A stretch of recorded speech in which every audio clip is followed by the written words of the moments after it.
How's it going today, guys? So today we're taking a little dive and dabble into the pulley system of this 91 GMC Sierra.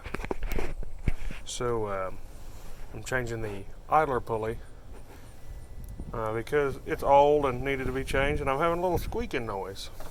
And let me show you how to remove it and put it back on, and I'm also going to show you how to put an alternator back on. It's only 2 bolts. It's pretty simple.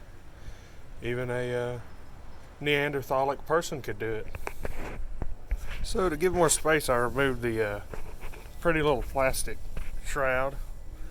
It's pretty simple. There's usually a couple bolts. If it's like mine, it's held together with bubble gum and string. And maybe 1 bolt.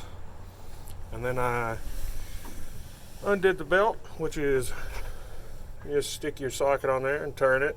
It takes the tension off, and you got to pop it off. It's easier with an extra set of hands, but it's not impossible to do by yourself. It's pretty easy. And then after that, you go to this pulley right here. And I already loosened it because I already took it off, but I was going to show y'all where it was located in case y'all didn't know.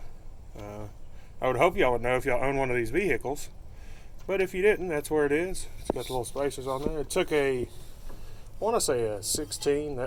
That's what I used on it. It popped on there perfectly. And now I'm gonna take it off without dropping the little washer things.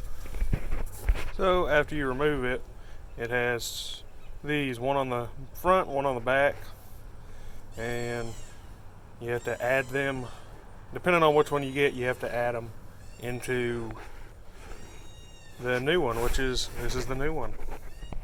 Also, make sure that you tighten it up more after you put the belt back on, because then it'll have tension on it and it'll hold in place while you tighten it.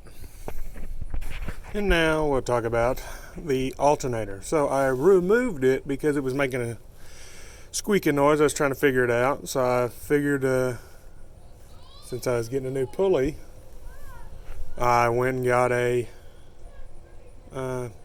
test on my alternator. It passed, but the bearing is going out, which I already knew, and they will not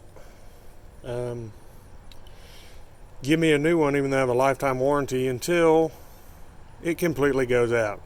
I will probably figure out a way to make it go out, but besides the fact, there's only 2 bolts, this one and this one, and then when you reconnect it, you have a connector that I think I slung over here last night. Yeah, it's right here. This plugs into the side over here. And then there is a fancy little red wire right here. It goes on, and it has a little nut. You have to take those off to get the whole thing off, because you have to undo the 2 bolts, which will make it come out, and then you have to undo these. Unless you want to rip the plugs out. I don't know what you're doing.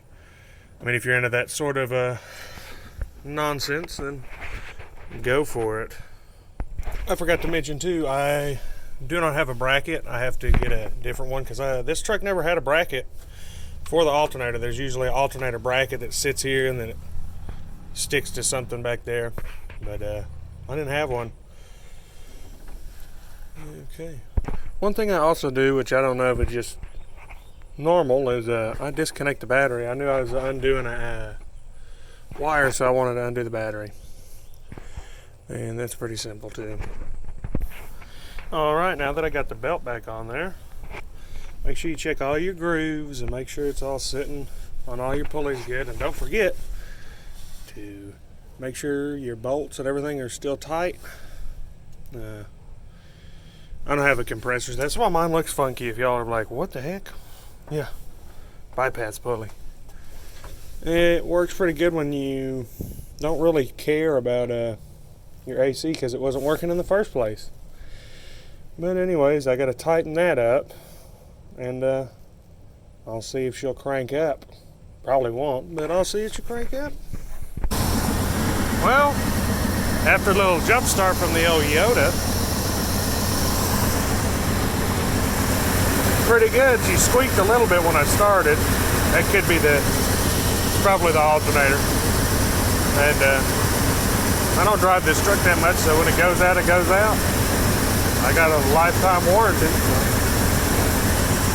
I'll see y'all in the next video.